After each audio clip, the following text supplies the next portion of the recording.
За та цэмбэ авт гэрлээс ледлийн судалтаж аваад банкаа дүүргүүлээрэй.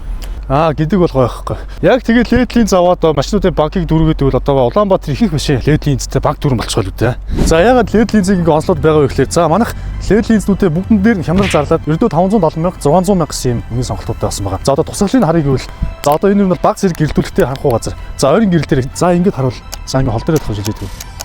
За тэгээ яг давуу тал нь юу вэ гэхээр за энэ ледлийн маань за одоо Монголчны хөвчлэн Японоос орж ирж байгаа буруу тусгалын хэлбэлттэй машинууд явдаг Toyota-гийн энэ линзийг хийснээр одоо тусгалын хэлбэлт нь зөв болно нэгт. За тэгээ тусгалын хэлбэлт зөв болохоор яг яадаг вэ гэхээр та одоо эсрэг талаас ирж байгаа автомашиныхаа жолооч нүдийг галбуулж байгаа гэсэн үг. Энэ LED линзийг солиулснараа эсрэг талаас ирж байгаа автомашины жолооч нүдийг галбуулна гэсэн ойлголт байхгүй болох юм аа. Энэ LED линз маань за чанарын өндөр баталгаатай IP68 ус дөрвөний хамгаалалт ISO 9000-ны чанарын баталгаа хангасан. Мөн манахаас 18 сарын баталгаа өгч байгаа GPN брендийн энэ LED линз байгаа. За одоо энд харагдаж байгаа гэрлийн тусгалаар харьяарын гэрлийн тусгал байна. За одоо харьяарын гэрлийн тусгалын хажууд за LED линзээ асаахлаад пад гэдэг. Шаал үү. Харьяар нь бас өөрөө үйлдвэрээс Япон машин учраас тусгалын хэлбэлт нь буруу. Энэ LED линз нь тусгалаараа жилүү тусгалын хэлбэлт нь зөв болно гэсэн үг. Хол дээрээ давхар шилжин.